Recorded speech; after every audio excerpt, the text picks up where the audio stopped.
여러분 안녕하세요. 원성무 목사입니다. 한 주간 여러분 잘 지내셨죠? 네, 오늘은 함께 말씀을 또 공부하는 시간을 갖도록 하겠습니다. 자, 오늘은 11강이죠. 나를 도우시는 성령 하나님. 곧 우리가 오늘은 조직신학 부분에서 성령론을 우리가 다루도록 하겠습니다. 그럼 우리가 성령에 대한 올바른 이해가 없으면 우리가 지금 현대를 살아가고 있는 우리와 함께 하시는 그 성령님에 대한 오해로 비롯된 잘못된 신앙생활로 나아갈 가능성이 있습니다. 그래서 오늘 말씀을 함께 깊이 있게 또 집중해서 함께 나눴으면 좋겠습니다. 자, 여러분 보혜사라는 말이 있죠. 자, 보혜사는 곧 누구죠? 네, 성경에서는 성령 하나님을 죄송합니다. 성령 하나님을 일컫는 단어입니다.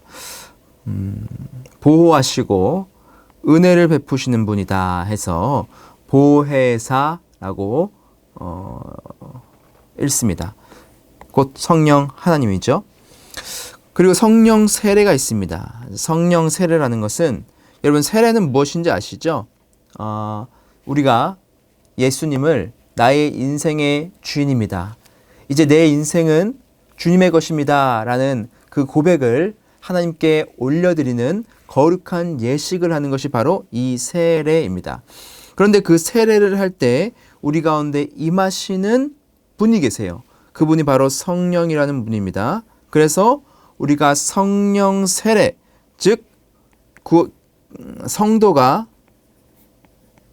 중생할 때, 즉 구원을 받을 때 우리에게 임하시는 성령님, 그분의 그 일하심을 바로 성령 세례라고 하는 것입니다.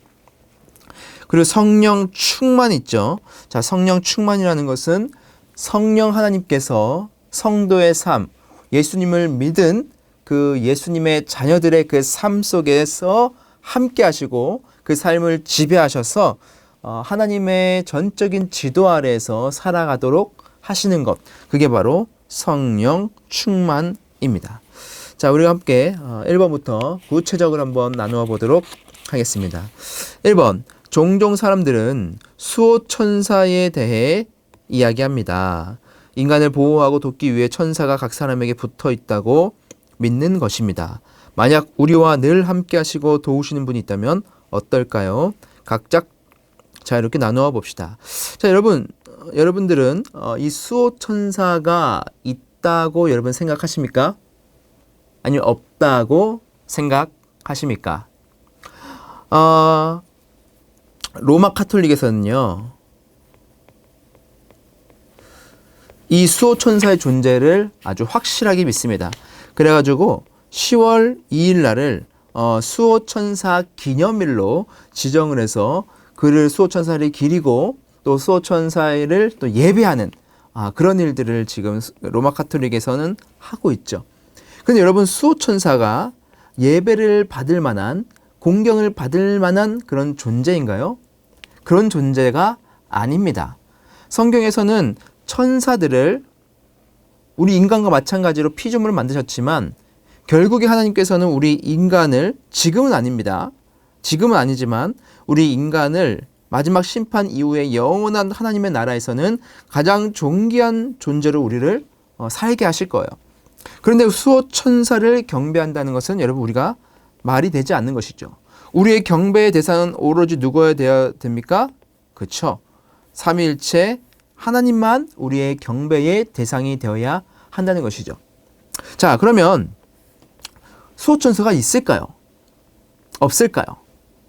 성경의 시편 91편 11절에서 12절을 보면 그가 너를 위하여 그의 천사들을 명령하사 내 모든 길에서 너를 지키게 하심이라 라는 말씀 구절이 있어요.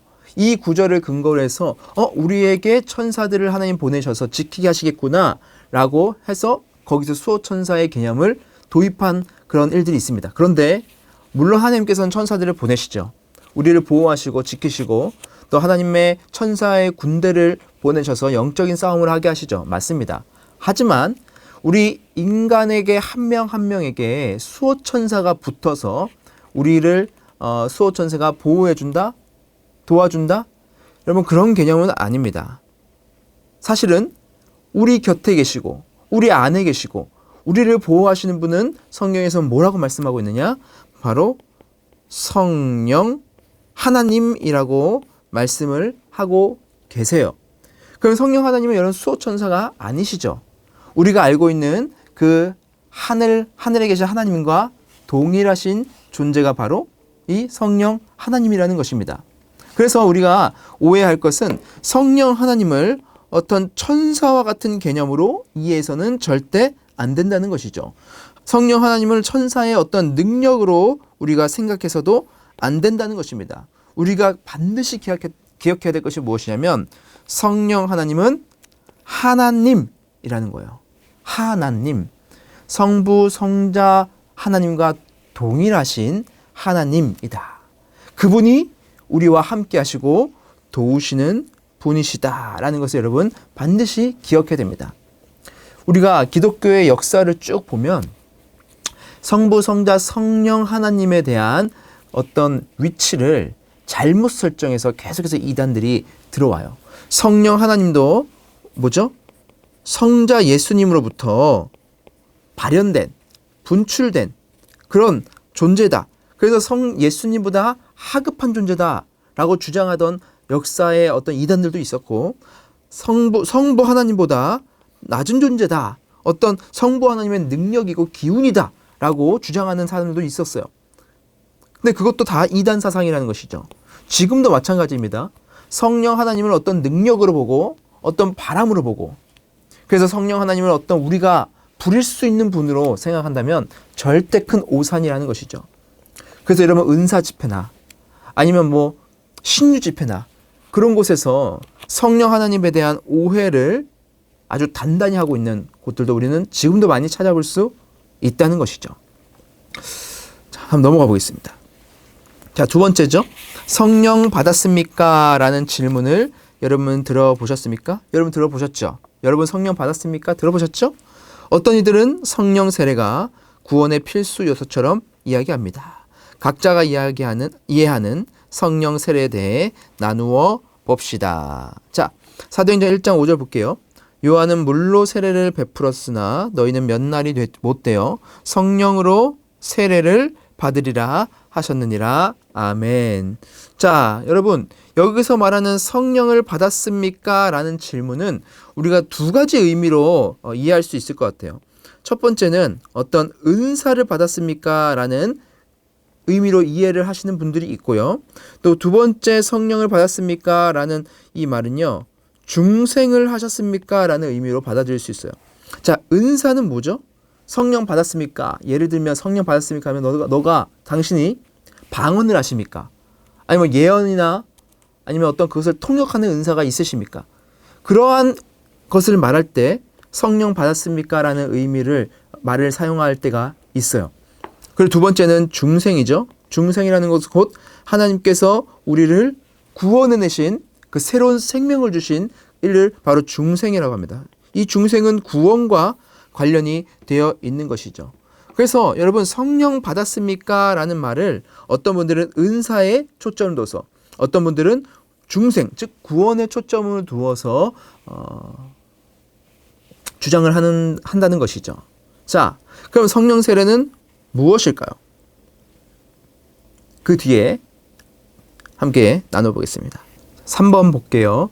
예수님은 하나님께서 자신의 이름으로 보혜사를 보내실 것이라고 말씀하셨습니다. 보혜사의 의미는 무엇일까요? 자, 요한복음 14장 26절에 보면 보혜사 곧 아버지께서 내 이름으로 보내실 성령, 그가 너희에게 모든 것을 가르치고 내가 너희에게 말한 모든 것을 생각나게 하리라. 자, 여기서 보혜사라는 단어가 나왔죠? 보혜사는 곧 누굽니까? 내 이름으로 보내실 성령입니다. 그러니까 보혜사는 곧 성령이라는 말이겠죠. 자, 이 보는 아까도 말씀드린 지킬 보, 그러니까 보호하고 지키는 그 보. 그리고 해는 은혜, 해. 그리고 사는 스승사. 그래서 지키고 은혜를 주시는 스승이라는 그런 뜻이에요. 근데 이것을 원문으로 보면은 자, 성령을 이렇게 말해요.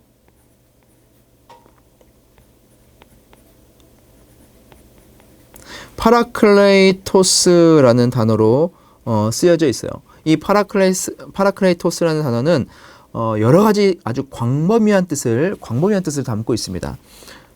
변호자라는 뜻이 있고, 상담가라는 뜻이 있고, 위로자라는 뜻이 있고, 도움을 주는 자라는 뜻이 있고, 또 중보자라는 뜻도 있습니다.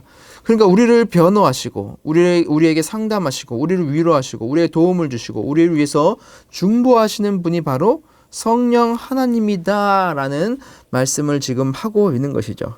그래서 이 성령이라는 것은 마치 다이아몬드 같이, 다이아몬드가 이리 볼 때 저리 볼 때 다 각도를 따라서 볼 때마다 빛이 다 다르게 보이는 것처럼 성령도 마찬가지로 아주 다양한 각도에서 우리를 도우시고 보호하시고 변호하시고 상담하시고 중보하시는 분이 바로 이 성령 하나님이라는 사실입니다. 그런데 이 성령 하나님은 잘 보세요. 그가 너희에게 모든 것을 가르친다. 내가 너희에게 말한 모든 것을 생각나게 한다라고 말씀하고 있어요. 그러니까 이 성령 하나님께서는 어떤 단순한 기운이 아니고 우리에게 가르칠 수 있는, 우리를 생각나게 할 수 있는 그런 분이라는 거죠. 그것은 바로 다른 말로 뭐라고 할 수 있죠? 인격자라고 할 수 있는 거예요. 어떤 기운이나 바람이나 어떤 느낌이나 이런 것이 아니고 우리와 대화할 수 있고 우리를 가르칠 수 있는, 대화할 수 있고 관계를 맺을 수 있는 인격적인 분이 바로 이 성령 하나님이라는 사실입니다. 그래서 이 성령 하나님은요, 지정의를 모두 갖고 계세요. 지정의를 다 갖고 계셔서 우리와 교제하시는 분이 바로 이 성령 하나님이다라고 할 수 있다는 것이죠. 4번을 보겠습니다. 예수님은 하나님께 구하여 다른 보혜사를 주시겠다고 약속하셨습니다. 다른 보혜사가 의미하는 것은 무엇일까요? 자, 요한복음 14장 16절에 보면 내가 아버지께 구하겠으니 그가 또 다른 보혜사를 너희에게 주사 영원토록 너희와 함께 있게 하리라 말씀하고 있죠. 자, 다른 보혜사, 그가 또 다른 보혜사를 너희에게 준다. 그러면 그냥 보혜사는, 여기서 말씀하는 그냥 보혜사는 누굴까요? 네, 그냥 보혜사는 예수 그리스도겠죠. 예수 그리스도가 보혜사인데 이분이 또 다른 보혜사를 주겠대요. 이 다른 보혜사는 누구죠? 그렇죠.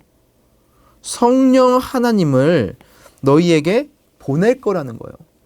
예수 그리스도께서도 우리를 위해 변호하시고 우리를 위로하시고 상담하시고 중보하시는 분이시죠. 근데 그분께서 가시고 이제 내가 하나님께 구하겠으니 나 대신에 다른 보혜사를 보내겠다. 그러니까 성령 하나님을 너희에게 보내겠다 말씀하시는 거죠. 자, 그럼 이 성령 하나님을 보내신다고 하는데, 자, 여기서 이 다른이라는 뜻이 있습니다. 이 다른이라는 단어가 있어요. 자, 이 다른이라는 단어를 헬라어로 쓰면 이렇게 써 있었어요. 알로스. 이게 다른이라는 뜻인데 여기서 쓰인 다른이라는 뜻이에요. 그런데 다른이라는 다른 헬라어도 있어요. 어떤 거냐면은 헤테로스라는 단어가 있습니다. 이것도 다른이에요. 그런데 여기서 다른 보혜사를 쓸 때 헤테로스라는 단어를 쓰지 않고 알로스라는 단어를 썼습니다. 자, 왜 그랬을까요? 여기서 알로스라는 단어는 이런 뜻이에요. 같은 종류로 다른이라는 뜻이고, 헤테로스는 다른 종류로 다른이라는 뜻입니다. 그러니까 헤테로스는 아예 완전히 종 자체가 다른 것을 말하는 거예요. 하지만 이 알로스는 같은 종류임에도 불구하고 다르다는 거예요. 그러니까 본질은 같은데 다르다는 것을 지금 뜻하는 단어가 바로 이 알로스라는 거죠. 그래서 다른 보혜사라는 것은 예수 그리스도와 완전히 다른 것이 아니고 예수 그리스도와 같은 종류이지만 다른 분이다라는 것을 이 다른 보혜사가 표현을 하고 있다는 것이죠. 그래서 11절에도 보시면 보혜사 곧 아버지께서 내 이름으로 보내실 성령. 그랬죠? 누구 이름입니까? 내 이름. 내 이름은 누구죠? 그렇죠. 예수 그리스도죠. 예수 그리스도의 이름으로 보내실 성령이다. 그러니까 예수 그리스도와 성령 하나님의 같은 본질적인 것이 있다는 것을 여기서도 말씀을 하고 있다는 것이죠. 그래서 다른 보혜사가 의미하는 것은 무엇이냐? 성부, 성자, 성령 하나님, 삼위일체 하나님의 그 본질은 같지만 또 다른 분이다라는 것을 의미를 하고 있다는 거예요. 자, 요한일서 2장 1절을 볼게요. 나의 자녀들아, 내가 이것을 너희에게 씀은 너희로 죄를 범하지 않게 하려 함이라. 만일 누가 죄를 범하여도 아버지 앞에서 우리에게 대언자가 있으니 곧 의로우신 예수 그리스도라. 자, 대언자가 있으니 곧 의로우신 예수 그리스도라. 대언자와 예수 그리스도가 같은 거겠죠. 같은 거잖아요. 그죠? 근데 여기서 말하는 이 대언자도 마찬가지로 어떤 단어냐?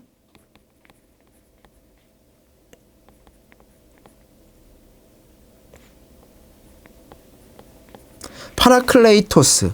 이 대언자도 마찬가지로 파라클레이토스라는 이 단어를 쓰고 있다는 겁니다. 그러니까 예수님도 이 파라클레이토스, 즉 보혜사, 즉 또 다른 말로 하면 대언자, 이 파라클레이토스 동일한 단어를 쓰고 있다는 것이죠.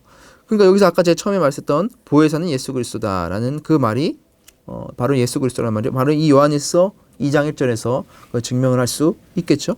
자, 한 5번 보겠습니다. 보혜사이신 성령 하나님께서 우리를 어떻게 도우실까요? 각 성경 구절을 통해 확인해 보세요. 요한복음 14장 16절 볼게요. 내가 아버지께 구하겠으니 그가 또 다른 보혜사를 너희에게 주사 영원토록 너희와 함께 있게 하리니 라고 되어 있죠. 영원토록 너희와 어떻게 한다고요? 함께 있겠다. 성령 하나님께서 우리를 어떻게 도우십니까? 바로 우리와 여러분과 예수님을 구주로 영접한 자들에게는 성령 하나님께서 함께 계신다는 겁니다. 함께 계신다는 거예요. 이것을 말하면, 이거 헬라어로 하면은 메타입니다. 메타. 그러니까 이 메타라는 것은 우리와 함께, 그러니까 우리 옆에, 우리와 늘 함께 하시는 성령 하나님이 우리 안에 내주하시는 것을 말씀을 하고 있는 것이죠. 자, 2번 볼게요. 두 번째 요한복음 14장 17절. 그는 진리의 영이라 세상은 능히 그를 받지 못하나니 이는 그를 보지도 못하고 알지도 못함이라. 그러나 너희는 그를 아나니 그는 너희와 함께 거하심이라. 여기서 함께 우리와 거한다고 말씀을 하고 있죠. 여기서는요, 이 함께라는 단어가 곁에라는 뜻을 갖고 있어요. 곁에.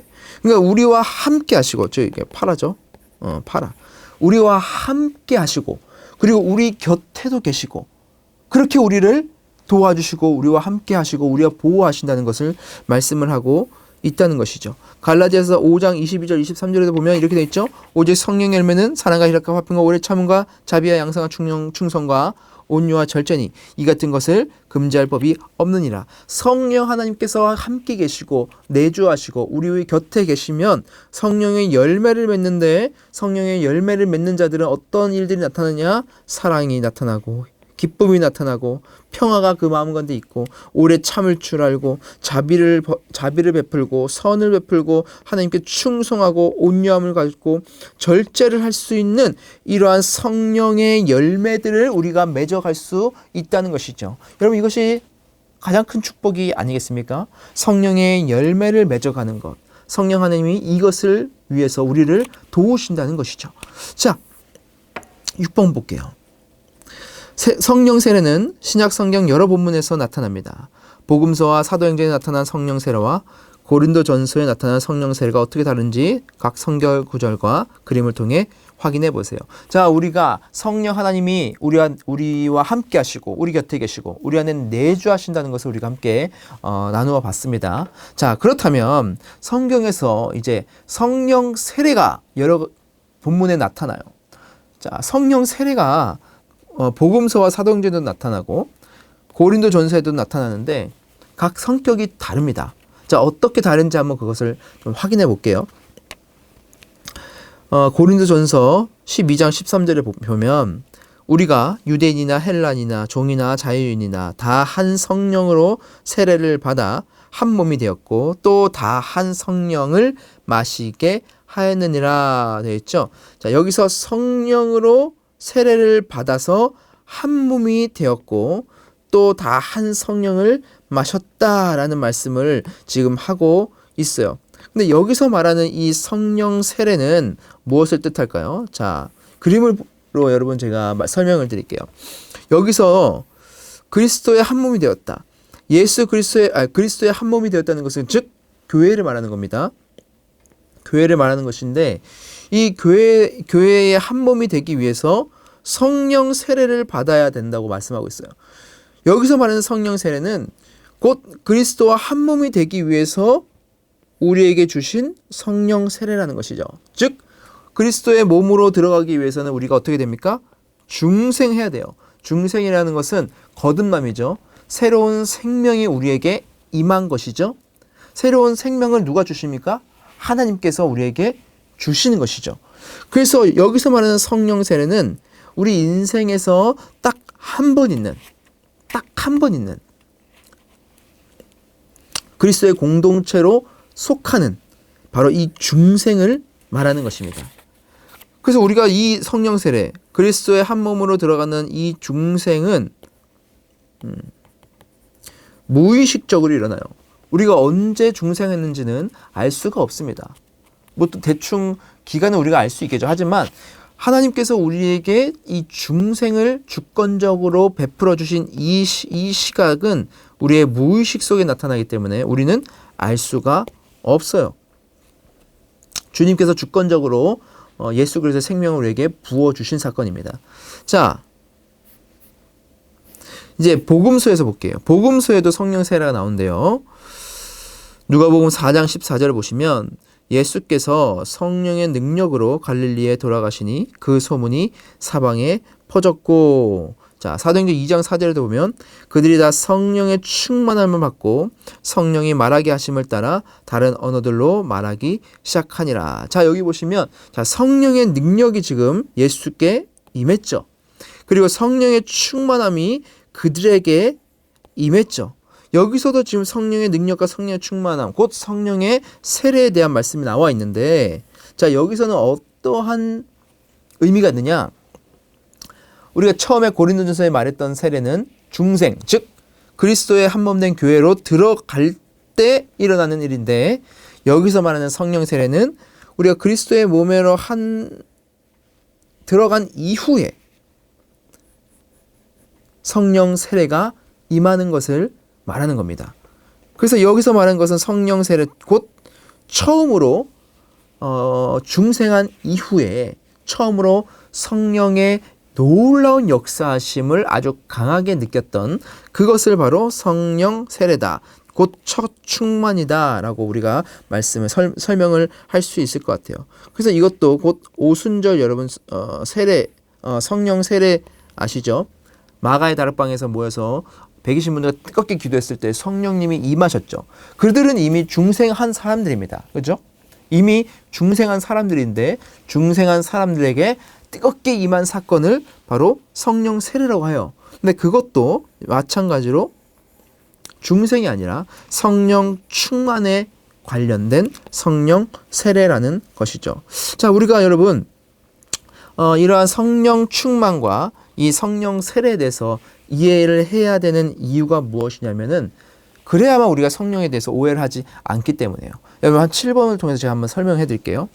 성령은 우리와 늘 함께 하시며 우리의 연약함을 도우시는 분이십니다.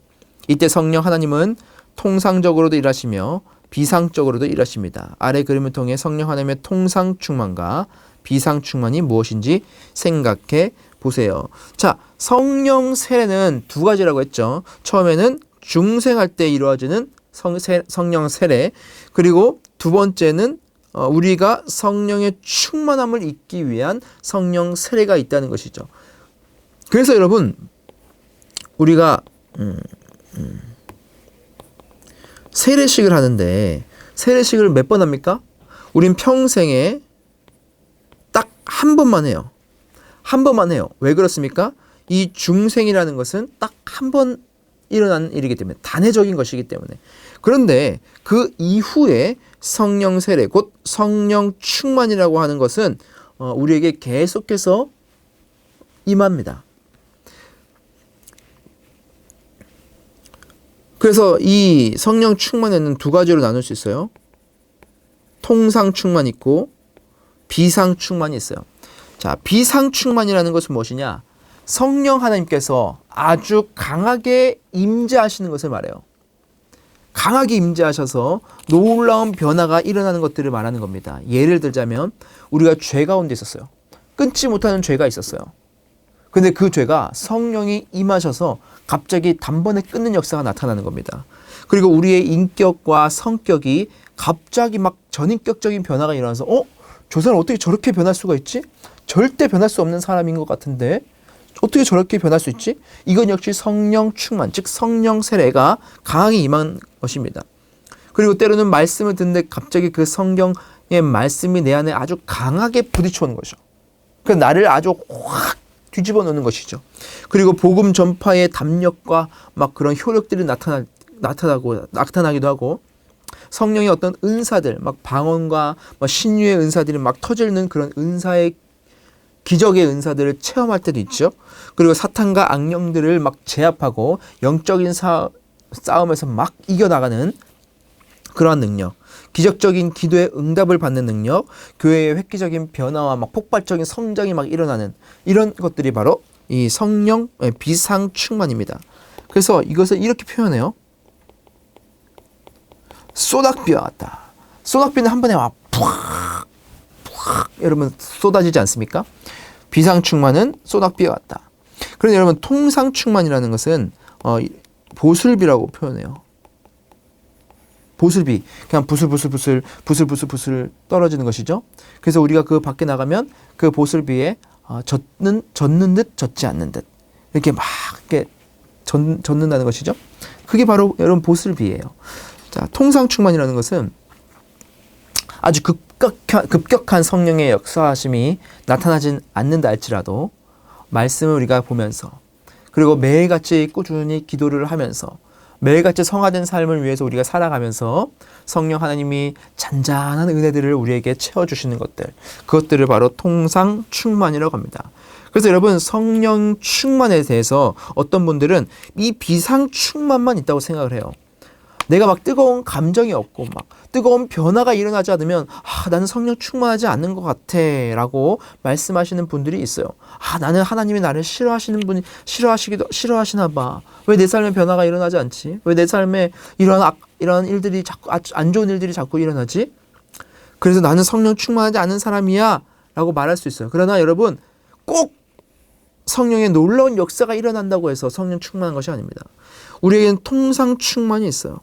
매일같이 말씀에 젖어 살고 늘 예수께 접속되어 살고 하나님께 기도하면서 살고 그럴 때 하나님께서 잔잔히 시시때때로 주시는 은혜와 또한 감사가 우리 가운데 충만히 넘친다면 여러분 그것도 바로 성령 충만이라는 것입니다.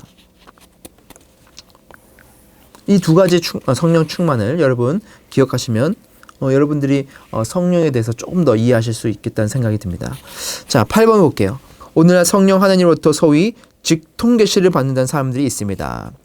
하나님께서 이렇게 말씀하셨다라며 하나님으로부터 직접적인 계시를 주장합니다. 이를 어떻게 받아들여야 할까요? 여러분 직통 계시라는 것은 뭡니까?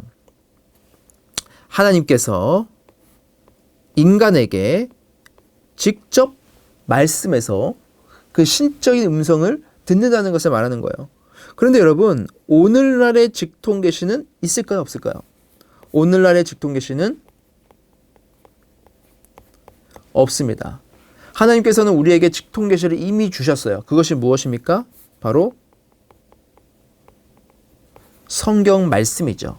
성경 말씀은 하나님께서 우리에게 직접적으로 주신 하나님의 말씀이에요. 우리는 이 말씀을 더하거나 빼서도 안 돼요. 이 말씀을 가지고 하나님의 계시를 우리가 이것을 통해서 열어가는 것이지 하나님께서 이 성경 말씀을 제외하고 우리에게 주셨다? 여러분 그것은 여러분 있을 수 없는 일이라는 것이죠.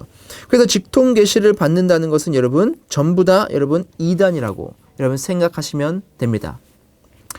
그리고 여러분, 하나님의 음성을 듣는다라는 것이 있어요. 그죠? 하나님의 음성 듣기라는 것도 있는데, 그 하나님의 음성 듣기라는 것은 어떤 하나님이 어떤 신적인 계시를 직통적으로 주신다는 것을 말하는 게 아니고, 하나님의 말씀을 통해서 우리에게 부딪히게 하시고, 말씀을 통해서 우리에게 역사하시고, 우리의 마음에 감동을 주시는 것들을 우리가 마음으로 경험하고 누리고 느낀다는 것을 말하는 것입니다.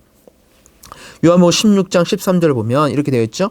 그러나 진리의 성령이 오시면 그가 너희를 모든 진리 가운데로 인도하시리니 그가 스스로 말하지 않고 오직 들은 것을 말하며 장래 일을 너희에게 알리시리라. 자, 이 진리의 성령,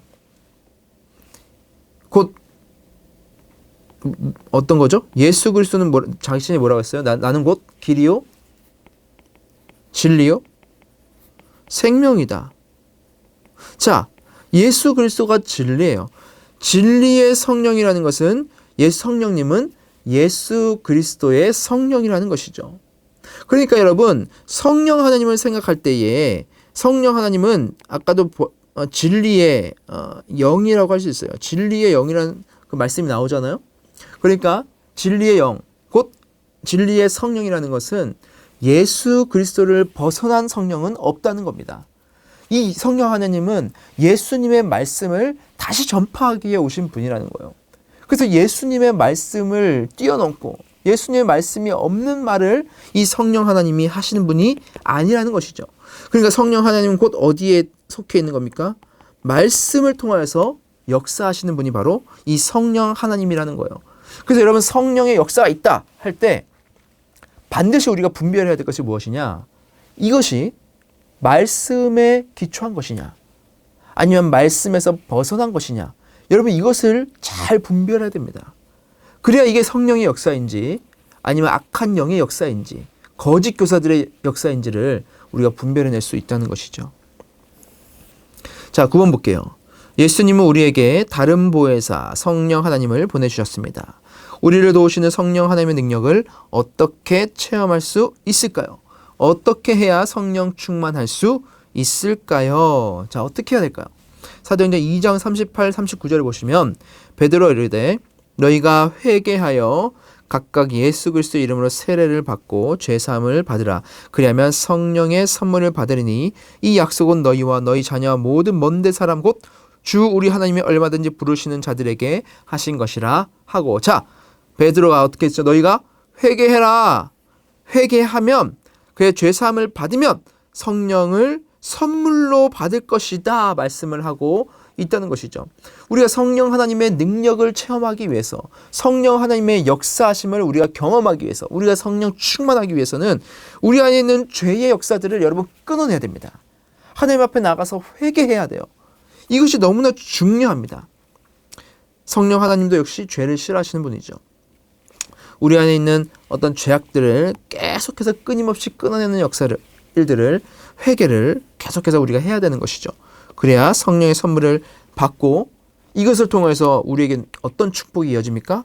우리뿐만이 아니라 우리의 자녀와 모든 먼데 사람, 곧 주 우리 하나님이 얼마든지 부르시는 자들에게 이 모든 것들이 흘러간다는 것이죠. 자, 사도행전 5장 32절에서 볼까요? 우리는 이 일의 증인이요 하나님이 자기에게 순종하는 사람들에게 주신 성령도 그러하니라. 자, 성령을 누구에게 주신다고요? 순종하는 사람에게 주신다는 것이죠. 하나님께 순종한다는 것은 곧 말씀대로 살아간다는 것이죠. 말씀에 복종해서 세상의 법이 아니라 하나님 나라의 법을 따라 살아가는 것. 그게 바로 순종입니다. 여러분, 하나님의 말씀에 순종하고 계십니까? 하나님의 말씀이 여러분 마음밭에 떨어졌을 때에 여러분 그 말씀에 반응하십니까? 여러분 마음 가운데 뭔가 찔림을 때로는 주시기도 하고 때로는 여러분에게 도전을 주시기도 하고 어떤 누군가가 생각나게 하기도 합니다. 그럴 때 여러분 생각에서 멈춰 계십니까? 절대 그러시면 안 됩니다. 순종하셔야 됩니다. 결단하셔서 직접 그 일을 바로바로 시행을 해야 하는 것이죠. 세 번째는요. 누가복음 11장 13절에 나와 있어요. 너희가 악할지라도 좋은 것을 자식에게 줄 알거든 하물며 너희 하늘 아버지께서 구하는 자에게 성령을 주시지 않겠느냐. 누구에게 성령을 주신다고요? 그렇죠. 구하는 자. 구한다는 것은 곧 하나님께 나와서 하나님을 붙들고 하나님께 기도하는 자, 하나님을 붙들고 나아가는 자, 그런 자에게 성령을 주신다는 거예요. 성령을 바라지도 않고 소망하지도 않는데 하나님이 주시겠습니까? 그렇지 않아요. 성령의 능력, 성령의 충만함이 임하는 자는 바로 하나님께 기도하고 하나님께 부르짖는 자에게 주님께서 성령을 주신다는 것입니다. 자, 여러분, 오늘 우리가 함께 성령에 대해서 함께 나누어 보았습니다. 오늘도 강의 들으시나 너무 수고 많으셨고요. 오늘 함께 나눴던 9번 답 있죠? 네, 9번 답. 우리가 하나님 회개하고 있는가? 그리고 순종할 수 있는가? 그리고 하나님께 기도하고 있는가? 이러한 모습들이 우리 속에 나타나는지에 대해서 여러분 한번 고민해 보시고 그것을 우리가 교사분에게 꼭 전달해 주셔서 출석 체크도 하시고 또 여러분 삶을 더 성령 충만으로 가득 채워가시는 여러분들의 삶이 되시길 주님의 이름으로 축복합니다. 오늘도 너무 수고 많으셨습니다. 다음에 뵙겠습니다. 감사합니다.